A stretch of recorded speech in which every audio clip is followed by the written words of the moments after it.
us and talking us through what she went through. Hi, Rita. Hi. How are you? I'm fine now. I'm completely normal and I've cured, so it's really good. How are you? I am great. Oh my gosh, it is so great to talk to you and just hear about your story. First of all, how are you feeling? I'm absolutely fine.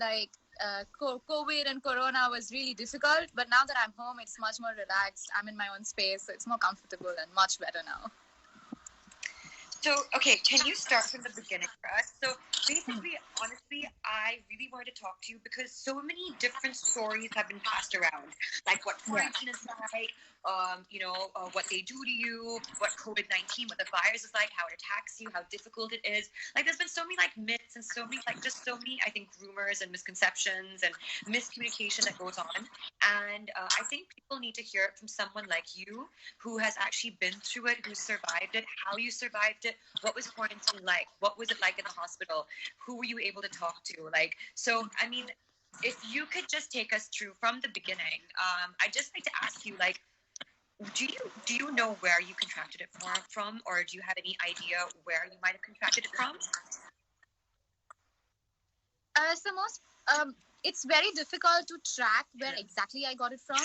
But according to my symptoms and all, doctors suggest that it might be from either travel or the airplane or, airport. Places are infected. You might get from an infected thing, maybe like a door handle or something. Wow. A stable surface or anything. So that must be it. So was it when you were traveling back from London, right? Yes, and London. I studied there. Back into India, was that when you felt like you had symptoms of it and you went to get checked? Yes. So I landed on the 14th in Bombay. And when they do a thermal scan after everyone lands, they have a mandatory thermal scan for all passengers. And there was no temperature, there was no cough then. But on the 16th morning when I woke up, I had a temperature about 101. And then I also had a lot of dry cough. So we called the helpline to take some advice because I had come from a very highly infected country. And then they suggested that we should straight away go get me tested and go to a government medical facility. So that's what we did. And I'm glad we did that. That's crazy though, Rita, because that means there are people who were probably coming into the country who weren't showing symptoms, but even though they had done whatever routine checks they did, it wasn't detected. So they were allowed, out and about, and they were actually carrying the virus. Like yourself, you were actually carrying the virus, but you were not showing symptoms at that time. It just came up much later. Yeah, so people don't declare. That's wrong. Yeah. So it's crazy because I have actually been hearing that there have been people out there who haven't been showing symptoms but have been positive. Yeah. And people who, when you carry the virus, you yourself don't know that you're carrying. So it's best to declare. Like in Bombay, there are so many hospitals which have been shut down for the same reason. Anyways, but okay, what is that process like? Because I mean, I feel a lot of people do not really know. Like, do we go to a hospital? Do we not go to a hospital? Are there at home, kind of like tests that you can do? Is there some place that you can go to? Because if I feel like I'm infected, I would be really scared to meet anyone or go anywhere. Like, how do I get myself then tested without harming other people? So I recommend self-isolation, first of all, if you think that you might have something or you have traveled. Because that's what I did. After I came, the 2 days that I was home, I did not meet my parents. I was in another room. I was eating there. I was sleeping there by myself and doing everything by myself. And that's how my parents did not get the virus. They were tested negative. That's amazing. So social distancing is extremely important as the government is asking us to do. Amazing. So wait, so did you go to the hospital? Yes, I went myself. So how did you get there? The symptoms. I had symptoms. My mom obviously drove me there. Hello? Sorry, Rita, my connection is so bad. Yeah, everyone's connection these days is terrible.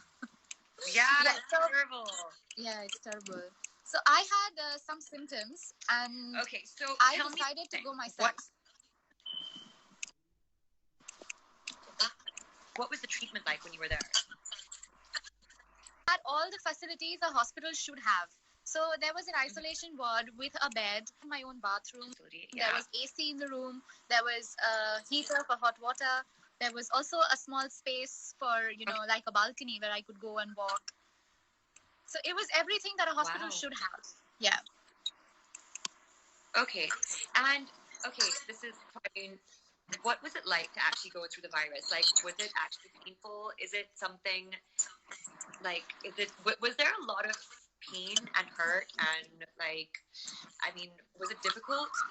I mean, like, I mean, I've seen some videos of people who have been short of breath and they can't breathe and they just look like they're going through hell. Was that something that you went through recovering from this? No, that happens when your infection spreads. So mine was detected while it was in the throat. It did not have any time to go to my lungs or, give me shortness of breath or anything. There was obviously some oxygen level changes in my body because of, the virus. Yeah. So that caused a lot of fatigue. So while I was at the hospital, I was basically either resting or, sleeping or sitting and reading. Only the last few days when, one of my tests came negative, after that I could do some yoga and, I'm very pro yoga. So a little bit of yoga. And So wait, so how long did that take then? So how long were you in the hospital for? 14 days. On the 14th day, the second test that they did turned out negative, so I could go home. Oh my God! And what was your first thought when you when your test came out negative? I was so happy. Like, I survived the pandemic, so there was no bound for my happiness.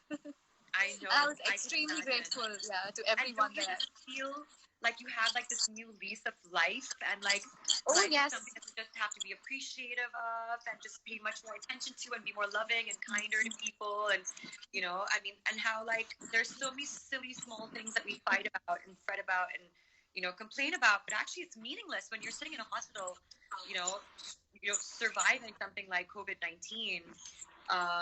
So it's everything just turns out to be so frivolous, right? So yeah. Well, so now I think, now I think I have a new meaning to life. I appreciate it much more than I used to do. I value things that I've been taking for granted for so long, and I'm genuinely very happy now. Yeah.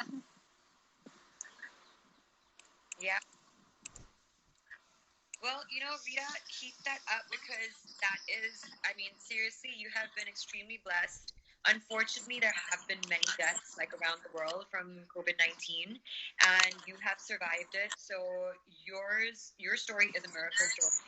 And, always be reminded of what you've accomplished and what you've survived and, keep that spirit up. But I think what was interesting was how you said that you used like a lot of yoga and you used a lot of like dance and like you felt like these things really helped you kind of return back to normalcy and back to life and get your immune system going and all that kind of stuff. So is there anything else like you want to add to that or you want to elaborate on? Yes, it is very important to, accept, first of all, because patients who have turned to depression or who have anxiety after they realize that they are have COVID-19 or anything like that. Even quarantine is making people so depressed. So the first thing is that they should accept, like, there is no choice other than what you're doing, other than being in isolation or being quarantined. So if they accept it, if they accept that what they are doing has to be done, like even the house chores, because no one has staff at home, then they'll be a lot more happier than they actually are. And that's what I did too. I accepted that I have this and I have to be treated. So first of all, I trusted the team and I had full faith in them that whatever they will do, they'll do their best. Oh, it's so good. I think your positive outlook helped you a lot. And I truly believe in that. Like you said, like it's super depressing if like you find out that you've got like this crazy deadly virus and and a lot of people I've been hearing this is like really been breaking my heart. They've been running away from quarantine because they're so scared. Like quarantine is just gonna make matters worse when actually it's gonna be so much more safe for them and for everyone around. So I can understand the fear. It's a fear pandemic as well that a lot of people are going through. Yeah. And I actually feel the fact that you were extremely strong, not just physically doing physical things like yoga and your dance stuff, but mentally, so that's way more effective, I think, than physically. Mentally, you were, I mean, like, you're battling it in your mind. So 50% of your problem is in your mind. So if you battle that problem, then physical, the doctors are doing their best. Yes, yeah, exactly. Really well said. So is there anything else now, like